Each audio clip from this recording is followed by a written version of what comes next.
సామాన్యుల ప్రాణాలు అంటే ప్రభుత్వాలకు, బలిసిన వాళ్ళకు, పెద్దోళ్ళకు ఎప్పుడూ ఏమాత్రం లెక్కలోకి రావు అనడానికి ఇప్పటికే చాలా సాక్ష్యాలు, చాలా సంఘటనలున్నాయి. తాజాగా తిరుపతిలో జరిగినటువంటి తొక్కిసలాట అందులో చాలామంది చనిపోవడం, చాలామంది క్షతగాతులవ్వడం, ఇప్పటికే చికిత్స తీసుకుంటూ ఉండడం. దీని చుట్టూ పాలకపక్షం వాళ్ళ మాటలు, వాళ్ళ వైఖరి చూస్తే అసలు సామాన్యుల ప్రాణాలంటే లెక్కే లేదు అనిపిస్తది.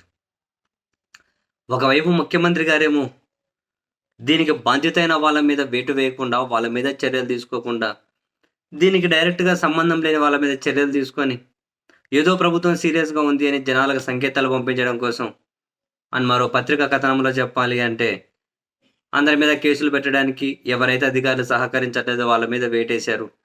ప్రత్యక్షంగా సంబంధం ఉన్నోళ్ళనైతే కాపాడేశారు. మరొక వైపు ఉప ముఖ్యమంత్రిగా ఉన్న వ్యక్తి అయితే, బాధ్యత తీసుకుంటున్నాం, క్షమాపణలు చెబుతాము అంటారు. క్షమాపణలు చెబితే ఇదంతా ఎట్లా సరిదిద్దుతారో, లేకుంటే ఇదంతా ఎట్లా కరెక్ట్ అవుతదో మనకు తెలియదు. ఇంకొకాయన టీటీడీ చైర్మన్ అయితే, క్షమాపణలు చెబితే పోయిన ప్రాణాలొస్తాయా అంటారు. మళ్ళీ గంట తిరక్కముందే, బోర్డు తప్పేమీ లేదు గానీ, బోర్డు తరపున ఏదో ఎవరో క్షమాపణలు చెప్పమన్నారు కాబట్టి చెబుతున్నాము అంటారు. తాజాగా TDP Jaggampeta MLA plus TTD board member కూడా, TDP Jaggampeta MLA, TTD board member కూడా అయినటువంటి జ్యోతుల నెహ్రూ ఎంత దారుణం ఇలా మాట్లాడడం. ఆయనేమంటారు, అయితే దేవుని సన్నిధిలో చనిపోవడం కూడా మంచిదేలే అంటున్నారు. ఒరేయ్ నీ పాసుగుల! ఎట్లా స్వామి అలాంటి స్టేట్మెంట్లు ఇత్తారు? బై డిఫాల్ట్‌గా నెటిజన్లు అడుగుతారుగా. మరొకసారి మీరు దేవుని సన్నిధిలో అంత అదృష్టమైతే మీరు ట్రై చేయొచ్చు గదా! అంటూ ఉన్నారు. దేవుని సన్నిధిలో చనిపోవడం కూడా మంచిదేనా?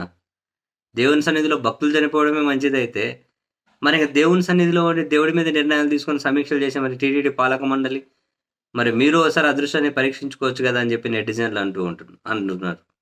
అంటే ఇదంతా కూడా ఒక బాధ్యత రాహిత్యంలో నుంచి రావడం.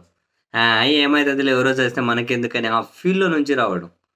ఒక మనిషి చనిపోయారు అంటే దాని చుట్టూ డెఫినెట్‌లీ ఒక పెయిన్ ఉండాలి. ఒక మానవత్వం అనేది ఒకటి ఉండదా? ఏది బుద్ధి పుడితే అది మాట్లాడుతూ పోతారా? ఇదేం తత్వమో నాకర్థం గాదు. ఇదేం సరళి? ఇలా ఎలా మాట్లాడతారు? చర్యలు తీసుకునేకి ఒకరేమో ముందుకు రారు. ఇంకొకరికి క్షమాపణలంటారు. ఇంకొకరు చెబితే పోయిన ప్రాణాలొస్తాయంటారు. ఇంకొకడేమో మంచిదేలే దేవుని సన్నిధిలో చనిపోవడం అంటారు. ఎంత దారుణమైన వ్యక్తులు, ఆ మనస్తత్వాలు, పాలకపక్షాల వైపు ఇటువంటి వాళ్ళుంటే సరిపోయారు కానియండి. మీకు మిమ్మల్ని నమ్మే జనానికి.